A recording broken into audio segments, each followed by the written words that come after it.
Hello friends, Meenakshi classes में आपका बहुत बहुत स्वागत है। आज हम बात करेंगे episode number 6 cognitive development theory, संज्ञानात्मक विकास का सिद्धांत, जीन पियाजे का, जेरोम ब्रूनर का। और थोड़ी सी चर्चा करने वाले हैं पेरेंटिंग स्टाइल के बारे में। पेरेंटिंग स्टाइल होता क्या है, ठीक है। तो आओ शुरू करते हैं कॉग्निटिव डेवलपमेंट थ्योरी जीन पियाजे की। जीन पियाजे स्विस साइकोलॉजिस्ट थे और कॉग्निटिव कंस्ट्रक्टिविज्म थे। अब देखो, कई बार कई पुस्तकों में जीन पियाजे को रेडिकल कंस्ट्रक्टिविस्ट कहा गया है कि वो रेडिकल कंस्ट्रक्टिविज्म थे, जबकि रियल में वो कॉग्निटिव कंस्ट्रक्टिविज्म थे, मतलब संज्ञानात्मक संरचनावादी थे वो, ठीक है। तो इन्होंने 4 एलिमेंट दिए कॉग्निटिव डेवलपमेंट के: मैचुरेशन, एक्सपीरियंस, सोशल इंटरेक्शन और इक्विलिब्रेशन। मैचुरेशन का मतलब होता है परिपक्वता। इसका मतलब ये होता है कि आप 5 साल के हो और आप 25 साल के हो गए, तो आप में कुछ ना कुछ मेच्योरिटी आई होगी, कुछ ना कुछ परिपक्वता आई होगी। आप 5 साल जैसे बच्चों के साथ व्यवहार नहीं कर सकते क्योंकि आप आज 25 साल के हो गए हो। तो ये होता है मैचुरेशन। एक्सपीरियंस, एक 5 साल के बच्चों के अनुभव अलग होते हैं, जबकि एक 25 साल के आदमी के अनुभव अलग होते हैं, ठीक है। सोशल इंटरेक्शन, एक 5 साल का बच्चा समाज में कैसे रहता है, उसके समाज के साथ अनुभव कैसे होते हैं वो अलग होते हैं, वो समाज में कैसे इंटरेक्ट करता है लोगों से। और एक 25 साल का व्यक्ति अपने समाज में रहकर कैसे इंटरेक्ट करता है, उसके अनुभव अलग होते हैं, ठीक है। इक्विलिब्रेशन मतलब कि बैलेंसिंग होता है, कि ना कोई ज़्यादा ना कोई कम, ये स्थिति होती है, ठीक है। इक्विलिब्रेशन के बारे में बात करते हैं। इक्विलिबेरिया मतलब होता है बैलेंसिंग। इसमें एक तरफ होता है स्कीमा और दूसरा होता है एडजस्टमेंट। स्कीमा का मतलब होता है कि आपका मेंटल स्ट्रक्चर, आप किसी ऑब्जेक्ट को देखते हो और वो उस ऑब्जेक्ट का छाप आपके दिमाग में छूट जाता है और आप उस ऑब्जेक्ट को पहचान पाते हो, तो इसको कहते हैं स्कीमा, मेंटल स्ट्रक्चर। जबकि एडजस्टमेंट का मतलब होता है कि संतुलन, जैसे कि यहाँ पर एसिमिलेशन और एकोमोडेशन दोनों आ जाते हैं, जैसे कि आत्मसातीकरण और सामाजिकरण, ठीक है। एसिमिलेशन में क्या होता है कि एक ऑब्जेक्ट है, दूसरा भी वही ऑब्जेक्ट है, तो आप उस ऑब्जेक्ट को पहचान पाते हो, ठीक है। एक पुराना ऑब्जेक्ट के साथ एक नए ऑब्जेक्ट को जोड़ते हैं ऐड करते हैं तो एक नया ऑब्जेक्ट बनता है। इसको बोलते हैं एसिमुलेशन। जैसे कि आप बिल्ली को देखते हो, बिल्ली के बारे में जानते हो, पहचानते हो, समझ जाते हो कि हाँ ये बिल्ली होती है क्योंकि इसके 2 कान होते हैं, 2 आँखें होती है, 4 पाँव होते हैं, एक टेल होती है, ठीक है। इसके कलर ये होता है, ब्राउन कलर की होती है, रेड कलर की होती है, वाइट कलर की होती है, आप जान पाते हो, ठीक है। अब वहाँ का अगर एकोमोडेशन के बारे में बात करते हैं, तो यहाँ पर क्या है, इमेज मॉडिफाई हो गई है। पहले जो स्कीमा बना हुआ था अब वो चेंज हो गया, अब उसमें मॉडिफिकेशन हो गया है, ठीक है। आप बिल्ली को देखते हो और कहते हो, खुश हो जाते हो, तो बिल्ली है, लेकिन वो भौंकता है तो आप कंफ्यूज होते हो, भाई ये बिल्ली है या फिर कोई दूसरा जानवर है। तो आप समझते हो, आपको समझाया जाता है कि नहीं बेटा, बिल्ली मियाँ मियाँ करते ही है लेकिन कुत्ता भौंकता है, तो ये कुत्ता है, तो आपके दिमाग के अंदर वो स्कीमा नया बन जाता है, ठीक है। इक्विलिब्रिया होता है, कुछ समय तक रहता है, फिर आप डिसइक्विलिब्रिया हो जाते हो, आपको फिर एकोमोडेट किया जाता है, फिर आप वापस इक्विलिब्रिया में आ जाते हो, बैलेंसिंग में आ जाते हो, फिर आप क्लासीफाई कर देते हो कि हाँ ये बिल्ली होती है, ये कुत्ता होता है, एंड सो ऑन, ठीक। तो ये होता है एकोमोडेशन। एसिमुलेशन एकोमोडेशन दोनों एडजस्टमेंट में आ जाते हैं, और इसकी में आपका मेंटल स्ट्रक्चर होता है, मेंटल स्ट्रक्चर हो जाता है, ठीक है। आपकी एक ऐसी इमेज बनाना जो कि वो वास्तविक हो। आगे बात करते हैं कॉग्निटिव डेवलपमेंट स्टेज के बारे में, जो कि जीनी पियाजे ने दी थी। इन्होंने बोला कि पहली स्टेज होती है आपकी सेंसरी मोटर स्टेज, जो कि संवेदीगामक अवस्था जिसको कहते हैं, जो कि आपके जन्म से लेकर 2 साल तक चलती है। इसमें क्या होता है कि एक बच्चा होता है, डिफर्ड इमिटेशन होता है, ठीक है, विलंबित अनुकरण करता है। जैसे कि कुछ समय पहले वो अपने पेरेंट को देखता है, उनकी एक्टिविटी को वो देखता है और उसका स्कीमा बनाता है। स्कीमा बनाने के बाद जो पेरेंट एब्सेंट हो जाते हैं तो वो उस कार्य को करना शुरू कर देता है। जैसे कि इसका एक एग्जांपल है, एक पेरेंट एक उसके फादर होते हैं, दाढ़ी बनाते हैं, क्रीम क्रीम लगाते हैं और फिर दाढ़ी बनाते हैं। बच्चा जो वो देखता है उस समय, और जब उसके फादर एब्सेंट होते हैं तो बच्चा भी उस कार्य को करने लगता है। तो ये होता है विलंबित अनुकरण। उस समय उस अंतराल में देखा, उसका मेंटल स्ट्रक्चर दिमाग में बनाया, एंड देन फिर उसका वापस उस मेंटल स्ट्रक्चर का यूज़ करके उन चीज़ों को फॉलो किया, ठीक है। ये होता है विलंबित अनुकरण। दूसरा होता है गोल डायरेक्टेड बिहेवियर। जब देखा गया कि जब बच्चे बोर होते हैं तो उनको कोई लक्ष्य दिया जाता है कि बेटा तुम्हें इस लक्ष्य को पूरा करना है, तो बच्चा उस लक्ष्य के प्रति अपना 100% दे देता है, ठीक है। उसका लक्ष्य कितना भी दूर रखा हो वो वहाँ तक पहुँचता है, उसके सामने कितनी भी लेवल रखी हो उसको पार करके उस चीज़ को प्राप्त करता है, तो उसको कहते हैं गोल डायरेक्टेड बिहेवियर।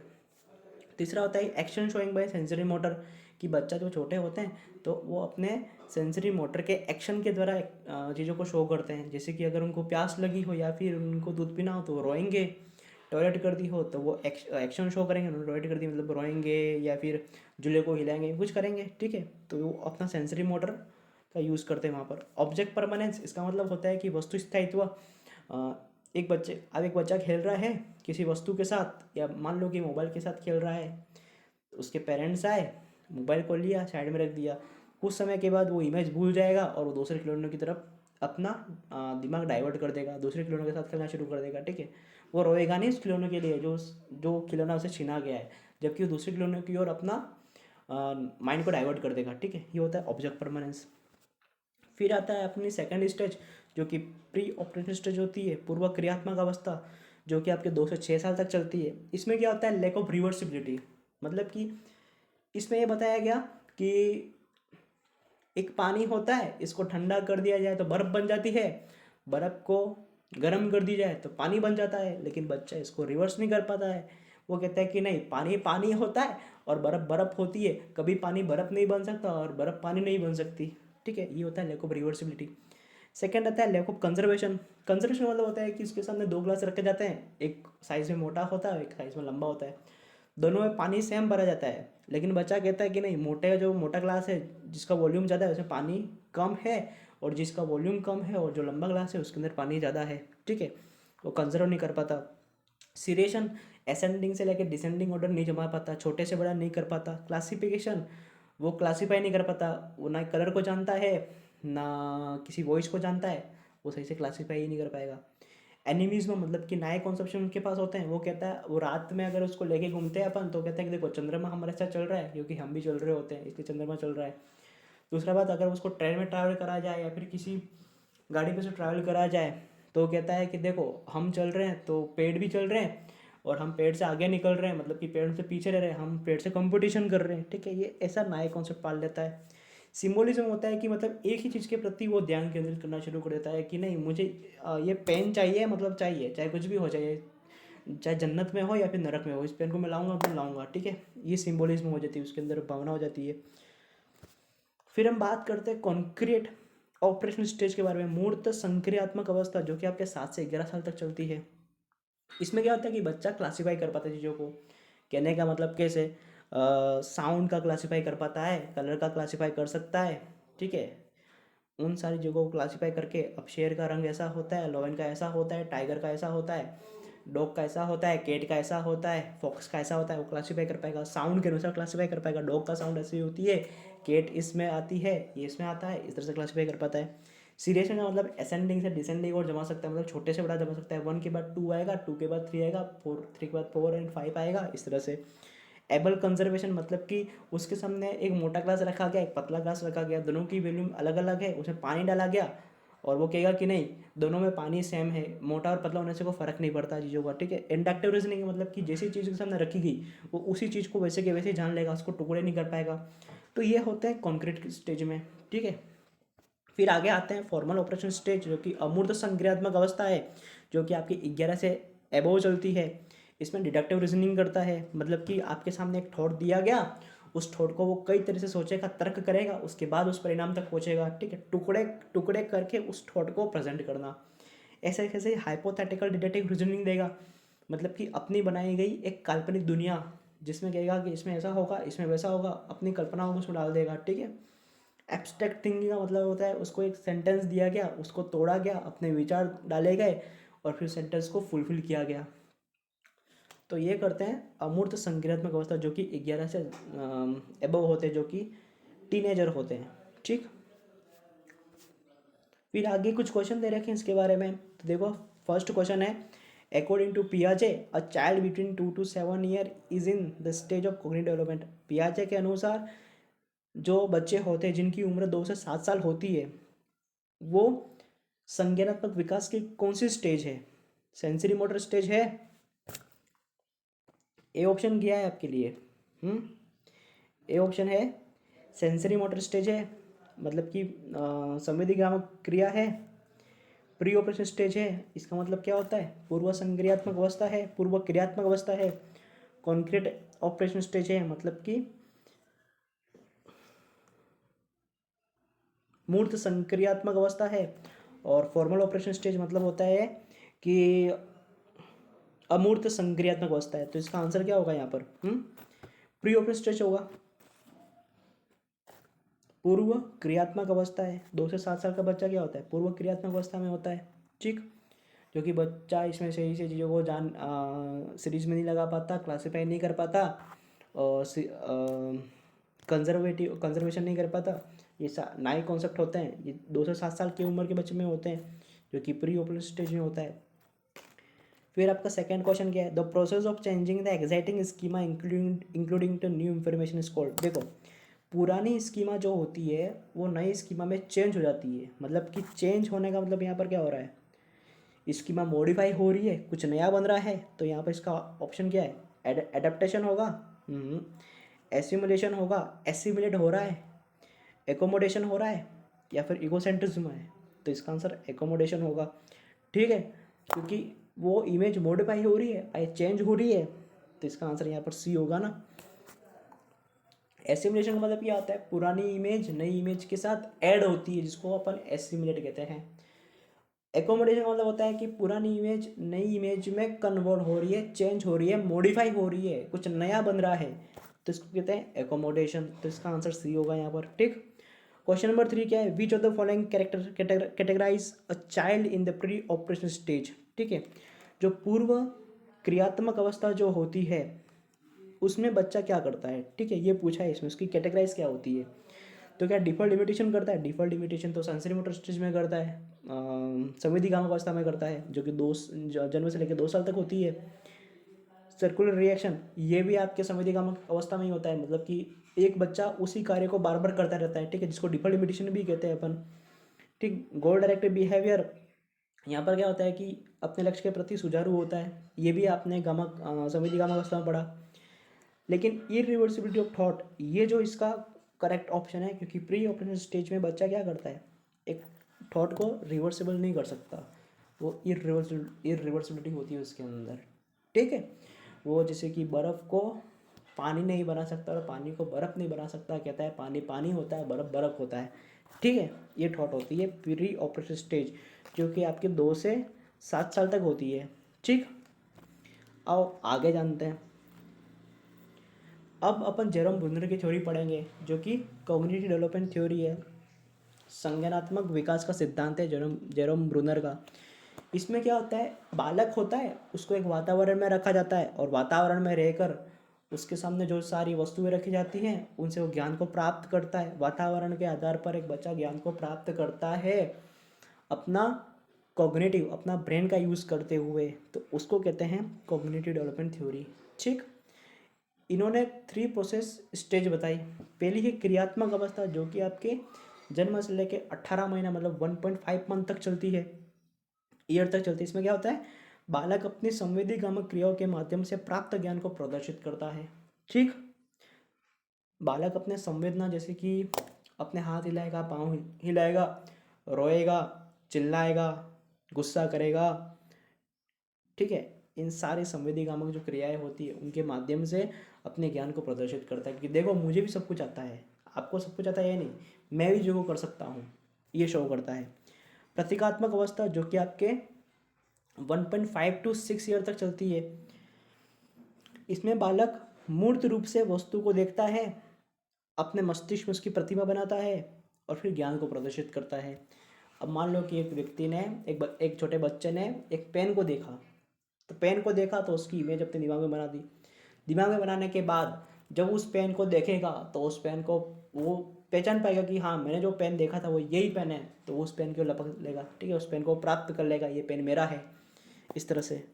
क्योंकि वो क्या कर क्या रहा है? वो अपने ज्ञान को प्रदर्शित कर रहा है पेन के फॉर्म में, क्योंकि उसने देखा पेन, पेन देखा, उसके दिमाग में स्कीमा बना पेन का, और जब उसी पेन को उसने देखा तो उसने उस चीज़ को ले लिया। तो प्रतिमात्मक हो गया यहाँ पर, जो कि आपके 1.5 से लेकर 6 वर्ष तक चलता है। फिर सांकेतिक अवस्था होती है, जो कि 6 वर्ष से अबोव चलती है। यहाँ पर संकेतों के माध्यम से बच्चा अपने ज्ञान को प्रदर्शित करता है, जैसे कि भाषा का प्रयोग करता है। ठीक है, भाषा का प्रयोग करता है बच्चा सांकेतिक रूप में। ठीक है, कम्युनिकेशन करता है। तो ये थी जेरोम ब्रूनर की थ्योरी।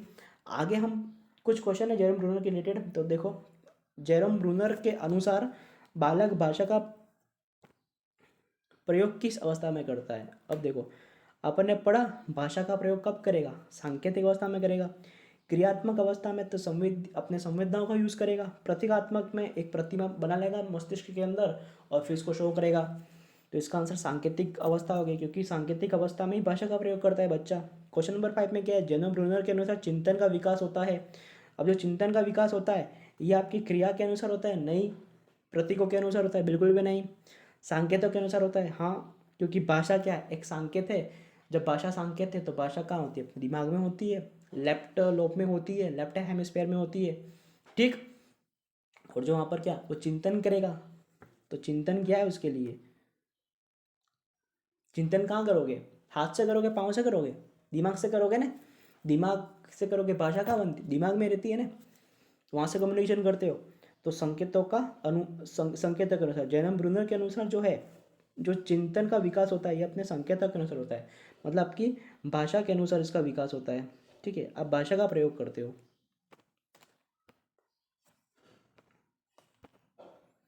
अब नेक्स्ट एक टॉपिक है छोटा सा, पेरेंटिंग स्टाइल क्या होती है। डायना ब्रॉनमेल ने दी थी ये स्टाइल। इसमें बताया कि 4 तरह की पेरेंटिंग स्टाइल होती है। एक होती है आपकी ऑथोरिटेरियन पेरेंटिंग स्टाइल, दूसरा होता है ऑथोरिटेटिव पेरेंटिंग स्टाइल, तीसरा होता है परमेसिव पेरेंटिंग स्टाइल और चौथा होता है आपके अनइन्वॉल्व पेरेंटिंग स्टाइल। इसमें क्या होता है कि ऑथोरिटेरियन पेरेंटिंग स्टाइल में ये होता है कि जो उसके फादर होते हैं या फिर जो उसके घर वाले होते हैं और एक बच्चा होता है, तो जो घर वाले जो रूल्स बनाते हैं, जो डिसिप्लिन क्रिएट करते हैं, बच्चों को उसको माननी होती है। अगर बच्चा उन रूल्स को नहीं मानता तो उसको पनिशमेंट दिया जाता है, ठीक है। तो यहाँ पर होता है, इसका एक बेस्ट एग्जांपल है, एक फिल्म है कभी खुशी कभी गम। उसमें अमिताभ बच्चन शाहरुख खान के सामने चैलेंज रखते हैं। तो अगर उस घर का डिसिप्लिन फॉलो नहीं करता है तो उसको बाहर फेंक दिया जाता है, ठीक है। तो ये होता है। ऑथोरेटिव पेरेंटिंग स्टाइल में क्या होता है कि एक पेरेंट अपने बच्चे की केयर करता है और बच्चा भी अपनी पेरेंट्स की भावनाओं को समझता है, ठीक। इसको कहते हैं ऑथोरेटिव पेरेंटिंग स्टाइल, ठीक है। इसमें उन दोनों के बीच में ये नहीं होता है कि मैं बड़ा हूँ, तू छोटा है, तेरे को कुछ पता नहीं है, दुनिया मैंने देखी है, तू दुनिया को समझता नहीं है। बस पेरेंट अपने बच्चों को मोटिवेट करते हैं कि बेटा जाओ, दुनिया देखो, समझो और जानो, ठीक है। अगर कोई प्रॉब्लम आती है तो मैं तुम्हारे साथ हूँ और मुझे विश्वास है कि तुम उस प्रॉब्लम को सॉल्व कर दोगे, ठीक है।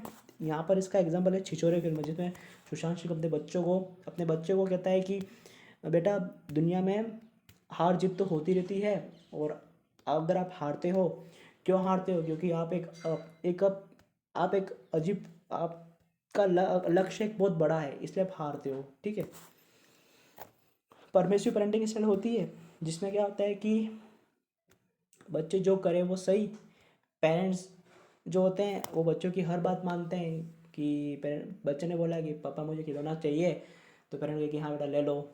पापा मुझे आज ये जाना है, हाँ बेटा कर लो, जो करना हो करो, मैं आपकी सहमत हूँ। तो यहाँ पे परमिसिव पेरेंटिंग होती है। अनइन्वॉल्व पेरेंटिंग स्टाइल में क्या होता है कि बच्चा अपने हाल में, यानी पापा अपने हाल में, मम्मी अपने हाल में, पेरेंट अपने हाल में, बच्चा अपने हाल में, ये कंडीशन यहाँ पर होती है, ठीक है। तो ये कुछ पेरेंटिंग स्टाइल है। तो आपको कैसा पेरेंट होना चाहिए, ऑथोरिटेरियन होना चाहिए, अमिताभ बच्चन होना चाहिए, सुशांत सिंह होना चाहिए। परमिसिव पेरेंटिंग मतलब कि जो बच्चे के उसको हाना करनी करते रहो, हाना हाना करते रहो। अनइन्वॉल्व, बच्चे अपने हाल में, मैं अपने हाल में, ऐसा रहना होना चाहिए। आपको होनी चाहिए कौन सी स्टाइल होनी चाहिए आप में जो स्टाइल होनी चाहिए, ये ऑथोरेटिव पेरेंटिंग स्टाइल होनी चाहिए। मतलब कि आप बच्चों की सुनो, बच्चे भी आपके सुने, आप दोनों के बीच में बैलेंस हो और अपना टारगेट को पूरा कर पाओ, ठीक है। ये होता है। तो आज के लिए तो इतना ही था, लेकिन कल हम जो एपिसोड पढ़ेंगे उसमें हम सोशल कल्चरल थ्योरी पढ़ेंगे वाइगोस्की की, मतलब कि सामाजिक सांस्कृतिक सिद्धांत पढ़ेंगे वाइगोस्की का। फिर इमोशनल डेवलपमेंट थ्योरी पढ़ेंगे, मतलब सामूहिक विकास का सिद्धांत पढ़ेंगे जो कि विलियम मैकडूगल ने दिया था। थ्योरी ऑफ मैचुरेशन पढ़ेंगे, ठीक है। परिपक्वता का सिद्धांत पढ़ेंगे। ये पढ़ते हुए हम ऑलमोस्ट सीडीपी का हाफ पोर्शन कंप्लीट कर देंगे। बाल विकास का जो आधा पोर्शन है वो कंप्लीट हो जाएगा। कुछ एक्स्ट्रा थ्योरी बचेंगी और कुछ अलग अलग थोड़े से सिद्धांत थे वो बचेंगे, उसको कंप्लीट करते हुए हम सीडी को पूरा करेंगे। उसके बाद हम देखेंगे कि क्या शुरू करें, मोटिवेशन शुरू करें या फिर पर्सनैलिटी शुरू करें। उन दोनों से एक टॉपिक को हम शुरू करने वाले हैं, ठीक है। तो दोस्तों आज के लिए इतना ही, फिर मिलते हैं एक नए एपिसोड में, एक नई ऊर्जा के साथ, एक नई एनर्जी के साथ। ऐसे ही बने रहिए मेरे आशिक क्लासेस से। धन्यवाद। जय हिंद, जय भारत।